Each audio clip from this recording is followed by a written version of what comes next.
Well, it's October, and you know what that means.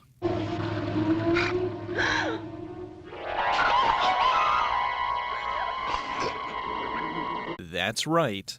Lots and lots of horror. Splatter University is a 1984 horror film from director Richard Haynes. The movie starts off with a guy escaping from a mental institution. Only one shoe? Healthcare wasn't that good back then either.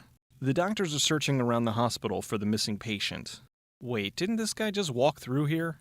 This one guy finds him and takes a knife right to the groin. You know, this movie ain't messing around. The mental patient kills the doctor, steals his uniform, and somehow manages to not get covered in blood. 3 years later at St. Trinian's College, a teacher is working late and gets stabbed in the chest. The next semester, yesterday,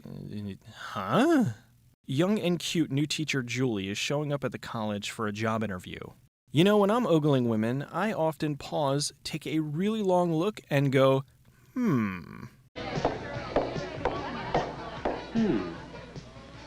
She meets with Father Jensen, who offers her the job, but warns her about the teacher that was murdered last semester. Some of the students are walking around the halls, and oh my god, look at that fee-mullet. Okay, so these two students are epic douches. Johnny Boy is mad because he has to take sociology because his teacher was killed. Heard you had to take sociology. Yeah, stupid teacher got killed. What a pain in the ass. Oh, the nerve of her. You know, it's kind of a running theme with the movie. All the students are nothing but self-centered dicks. Julie's new in town, so she needs a place to stay. She stops at a house and rents an apartment from incredibly annoying old lady. I just wanted to come to remind you to make sure that you lock the front entrance door when you come in at night. Some of the other tenants have been complaining it's being left open. And you know, I really don't blame them with all the kooks running around killing people they don't even know.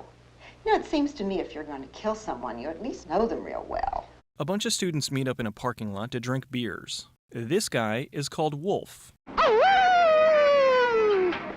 You can probably figure out why. Please, please let the killer get him next. Kathy's upset because she's pregnant and doesn't know how to tell her boyfriend. Some Oscar-caliber acting right here. Hey, Kathy, where you going? Back to the dorm. Okay, see you later. What the hell is going on with the Scooby-Doo tire sounds?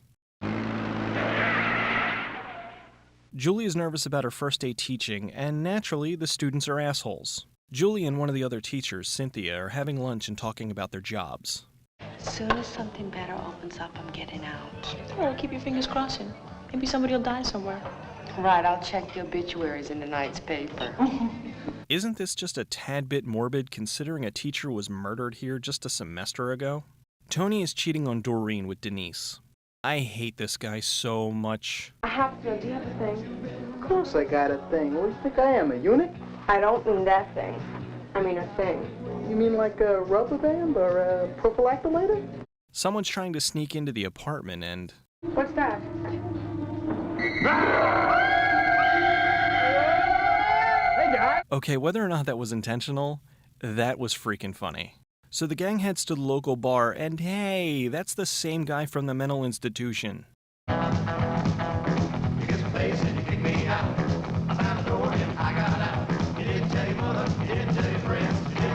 Doreen walks back to her car wearing her best mom jeans and is attacked by the killer who slices open her forehead. While I'm sure that that's unpleasant, I am almost positive that that won't kill you. Julie's working late and Mark stops by to ask her out to dinner. Julie goes to Mark's apartment and then time travels to later that day. You want to see me? Try to come over to my place sometime. Is that a proposition? We going back to your apartment? Kathy goes to the drive-in with her boyfriend Tom to tell him that she's pregnant. While they're at the movies, someone's spying on them and Tom chases them away. Kathy goes after him, but the killer finds her first. Well, on the bright side, she doesn't have to worry about telling Tom she's pregnant. These kids are the worst. Heard you were at the drive-in last night. Yeah. Beat scene, huh? Yeah, the chick was a bitch. She wouldn't give it up. Shit, I missed everything. Anyway, she won't go back to that drive-in anymore. So what are you gonna do, find another drive-in? Yeah, find another girlfriend. I like the movies they play. You what happened to Kathy last night? No, what? She got killed in the drive-in. Oh, shit. What was playing? Why is Wolf still alive? Julie's become suspicious that Mark might be the killer. She and Cynthia go to his apartment to look for evidence. Jesus Christ, watch where you're going. Hey.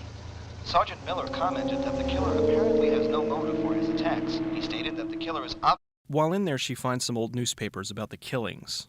Mark comes back and she gets out without him seeing her. She almost gets away unnoticed until Dummy beeps the horn.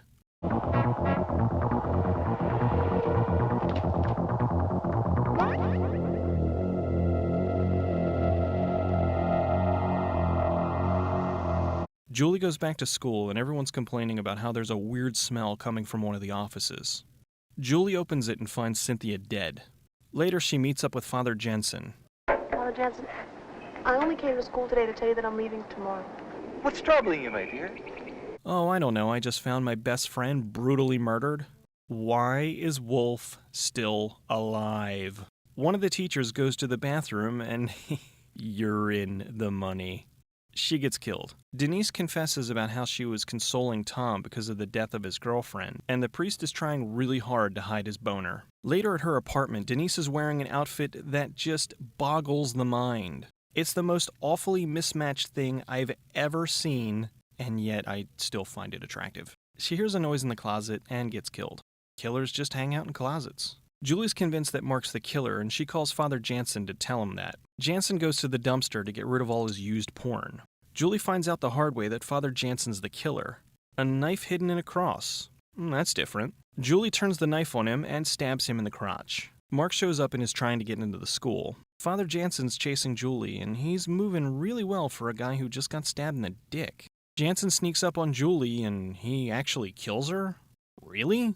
Wow, that was unexpected. Mark finds Julie's body and heads to Jansen's office. He sees the blood on the cross and realizes that Jansen's the killer. Cut to a few weeks later, and Jansen's back in the mental hospital. In the beginning of the movie, his name was William Graham, and now it's Daniel? Real name's Daniel Graham. So that's the end, and hold on. Wolf doesn't get killed? I feel so cheated. It's been helping her for a year. No shit. And I was gonna fuck her. The movie was shot with a budget of around $50,000. Pretty impressive what they were able to pull off for such a low budget. Thanks to the booming home video market at the time, Haynes was able to sell the film's VHS distribution to Vestron for $150,000. Haynes took that money and started up his own production company, which is still in business today. He recently bought the rights to Splatter University back from Vestron and is releasing the film on Blu-ray this fall with a slew of bonus material. Early in the film, Haynes had a cameo as Father Perkins. This was unintentional. The actor who was going to play Perkins never showed up that day, so Haynes stepped in to play the part. The original cut of the film was only 65 minutes. The studio wouldn't distribute the movie because it was too short, so Haynes went back and shot some filler with the students. That's why some of these scenes feel so different and out of place from the rest of the movie. The acting in the movie was pretty terrible, with the exception of Forbes Riley. She does a very good job of playing a naive young teacher, and I was really surprised and sad when they killed her character. And is it me, or does she look like a slightly older Miley Cyrus? She's gone on to do some infomercials for Home Shopping Network, and has had massive success with fitness equipment. The girl on the movie poster was none other than the lovely Elizabeth Caton. Denise Texera, who played Denise, was on the poster for Zombie Island Massacre. What do these two things have in common? Well, both girls appeared on the posters for movies that they weren't even in. The movie was filmed mostly around Mercy College in New York. They were filming during the school year, so they had to shoot all their classroom interior shots at night. While the movie suffers from some terrible acting... Sue McCarthy, woo! Remember her? No, that was Tommy Sorrell. How do you know? I was there. crew mistakes...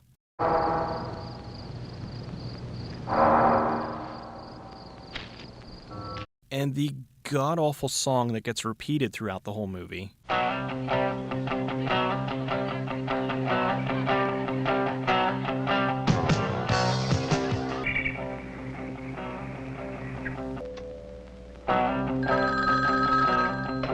Hello? Mark, can I speak to Kathy?